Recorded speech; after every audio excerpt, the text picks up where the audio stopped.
কোন নামাজ কত রাকাত? ফজরের নামাজ সুন্নতে মুআক্কাদা 2 রাকাত, ফরজ 2 রাকাত পড়তেই হবে। ফজরের নামাজ মোট 4 রাকাত। এখন আমরা জানব জোহরের নামাজ কত রাকাত।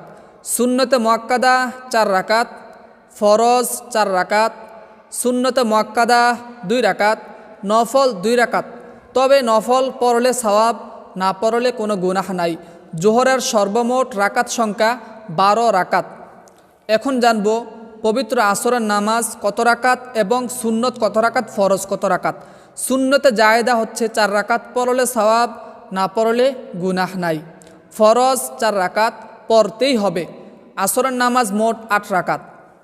মাগরিবের নামাজ ফরজ 3 রাকাত, সুন্নতে মুআক্কাদা 2 রাকাত, নফল 2 রাকাত, পড়লে সওয়াব, না পড়লে গুনাহ নাই। মাগরিবের মোট রাকাত সংখ্যা 7 রাকাত। এখন আমরা জানব পবিত্র এশারের নামাজ মোট কত রাকাত। সুন্নতে জায়েদা 4 রাকাত, পড়লে সওয়াব, না পড়লে গুনাহ নাই।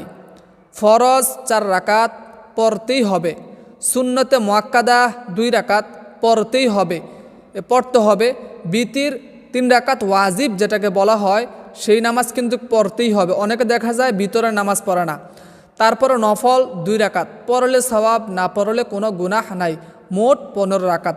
দর্শক, এখন আমরা জানব মোট এই 5 ওয়াক্ত নামাজের মধ্যে সুন্নত কত রাকাত, নফল কত রাকাত, ফরজ কত রাকাত। অতঃপর আমরা জানব এই সর্বমোট 5 ওয়াক্ত নামাজ কত রাকাত সংখ্যা হয়।